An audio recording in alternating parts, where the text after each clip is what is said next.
सत्या 360 प्रवीण में आपका स्वागत है। आज आप सुनेंगे 18वें दिवस की कथा। 18वां अध्याय। वशिष्ठ जी बोले, मैंने दत्तात्रेय जी का कहा हुआ माघ महात्म्य कहा।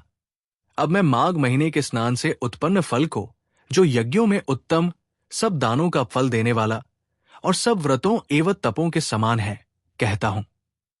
हे दिलीप, माघ स्नान करने वाले मनुष्यगण स्वयं तो स्वर्ग में जाते ही हैं, किंतु उनके माता और पिता दोनों के कुलों को भी स्वर्ग प्राप्त होता है। जो माघ मास में सूर्योदय के समय नदी आदि में स्नान करता है, उसके माता पिता के 7 कुलों की पीढ़ी स्वर्ग को प्राप्त होती है। माघ मास में स्नान और हरि की पूजा करने वाले दुराचारी और कुकर्मी मनुष्य भी पापों से मुक्त होकर भगवान के सदृश शरीर वाले हो जाते हैं। पाखंडी मनुष्य भी प्रयाग में माघ के महीने में 3 दिन स्नान करने से सज्जनों की गति को प्राप्त होते हैं। संसार में पुण्य तीर्थों में माघ महीने का स्नान मनुष्यों को अत्यंत श्रेष्ठ है। इससे मनुष्य ब्रह्मवेत्ताओं की दशा को प्राप्त होता है, इसमें कोई संदेह नहीं है। हे राजन, माघ में तप, दान, जप और भगवान हरि का पूजन, ये सब अक्षय होते हैं। माघ स्नान के समय अन्न दान करने वाला स्वर्ग में अमृत पीता है। स्वर्ण दान करने वाला इंद्र के पास जाता है। दीपक, अग्नि और वस्त्र दान करने वाला मनुष्य कांतियुक्त हो सूर्य लोक में वास करता है। माघ में स्नान करके जो भगवान की पूजा करते हैं, वे स्वर्ग से लौटकर राजा होते हैं तथा दिव्य स्वरूपवान, भाग्यवान, मधुर बोलने वाले, धर्म युक्त बड़े धनी और 100 वर्ष की आयु वाले होते हैं। शरीर, वाणी और मन से जाने या बिना जाने हुए संपूर्ण पाप किसी उत्तम तीर्थ में माघ महीने में स्नान करने से नष्ट हो जाते हैं। गंधर्व कन्याएं पुराने समय में राजा के श्राप से पाप के फल भोगती हुई लोमश ऋषि के वचन से माघ महीने में स्नान करने से पापों से छूट गई। ये वार्ता सुनकर राजा दिलीप ने विनय से गुरुचरण कमल में प्रणाम करके बड़ी श्रद्धा से पुरोहित से पूछा, है भगवन, ये कन्याएं किसकी थी? उनको कब और कैसे श्राप मिला? उनके नाम क्या थे? उनकी उम्र क्या थी? किस तरह वे लोमश ऋषि के पिशाची श्राप से मुक्त हुई? और उन्होंने माघ में महीने कहां पर स्नान किया? संख्या में कितनी थी? आप विस्तार पूर्वक सब कथा कहिए। वशिष्ठ जी ने कहा, है उत्तम राजा, सुख संगीत जैसे अग्नि से स्वयं अग्नि उत्पन्न होती है, वैसे ही ये कथा धर्म और संतान उत्पन्न करती है। हे राजन, सुख संगीत नामक गंधर्व की कन्या का नाम विमोहिनी था। सुशील की कन्या सुशीला तथा स्वर वेदी की सुंवरा, चंद्रकांत की कन्या सुतारा तथा सुप्रभा की कन्या चंद्रिका थी। हे राजन, ये सुंदर नाम इन अप्सराओं के थे। ये पांचों सब समान आयु वाली तथा चंद्रमा की जैसी कांति वाली और सुंदर थी। जैसे रात्रि को चंद्रमा शोभायमान होता है, वैसे ही पुरुष ही कलियों के समान खिली पद्मिनी बैशाख मास की कामिनी यीवन दिखाती हुई नवीन पत्तों वाली लता के सदृश, गोरे रंग, सोने के सदृश चमकती हुई और सोने के अलंकारों से सुशोभित सुंदर वस्त्र धारण करे हुए अनेक प्रकार के गाने और वीणा अथवा बांसुरी तथा दूसरे बाजे बजाने में प्रवीण और ताल, स्वर तथा नृत्य कला में निपुण थी। इस प्रकार वे कन्याएं क्रीड़ा करती हुई कुबेर के स्थान में विचरती थी। एक समय कौतुवश माघ मास में एक वन में दूसरे वन में विचरती हुई मंदिर के पुष्प तोड़कर सरोवर पर गौरी पूजा के लिए गई।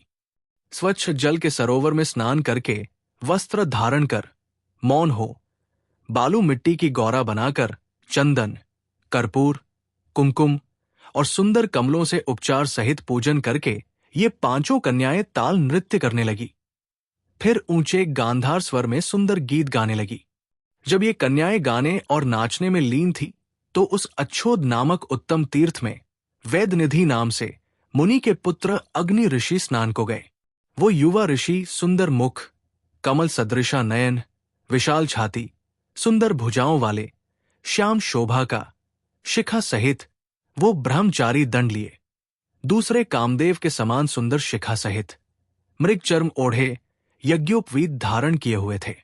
कमर में स्वर्ण कीसी मूंज की करधनी पहने उस ब्राह्मण को वहां सरोवर तट पर देखकर वे पांचों कन्याएं मुग्ध हो गई और उनका रूप एवं यौवन देखकर कामदेव से पीड़ित हो देखो देखो ऐसा कहती हुई उस ब्राह्मण के चित्त में कामदेव का डर उत्पन्न करने लगी और आपस में विचार करने लगी कि ये कौन है। रति रहित होने से कामदेव नहीं, एक होने से अश्विनी कुमार नहीं, ये कोई गंधर्व या किन्नर या कामरूप धारण कर कोई सिद्ध या किसी ऋषि का श्रेष्ठ पुत्र या मनुष्य है। कोई भी हो, ब्रह्मा जी ने इसको हमारे लिए बनाया है। जैसे पूर्व कर्म के प्रभाव से संपत्ति प्राप्त होती है, वैसे ही गौरी जी ने हम कुमारियों के लिए श्रेष्ठ वर दिया है और इसे यहां लाई है। हे नृपवर, पांचों कन्याएं आपस में कह रही थी कि ये तुमसे वरा गया तथा मुझसे वरा गया। जैसे तुमसे वरा गया वैसे मुझसे वरा गया, ऐसा कहने लगी। वहां पर उनके वचनों को सुनकर मध्याह्न की क्रिया करके उस ब्रह्मचारी ने मन में सोचा कि यहां तो बड़ी समस्या उत्पन्न हो गई।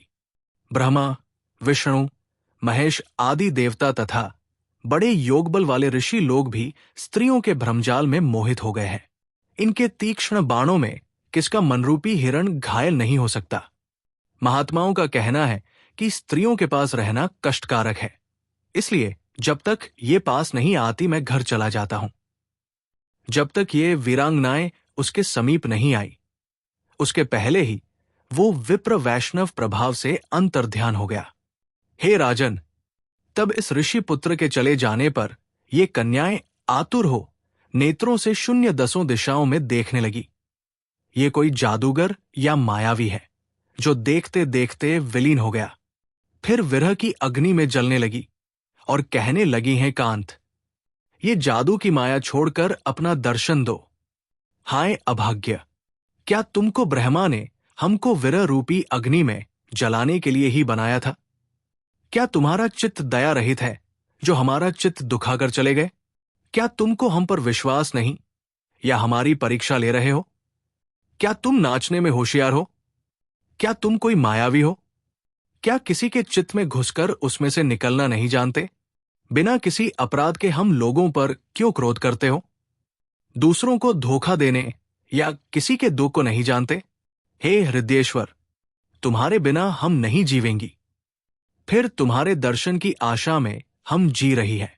दया कर आप हमें शीघ्र ले चलो और अपने दर्शन करके हमारे दुख को तुरंत दूर करो, क्योंकि सज्जन लोग किसी का नाश नहीं देखते।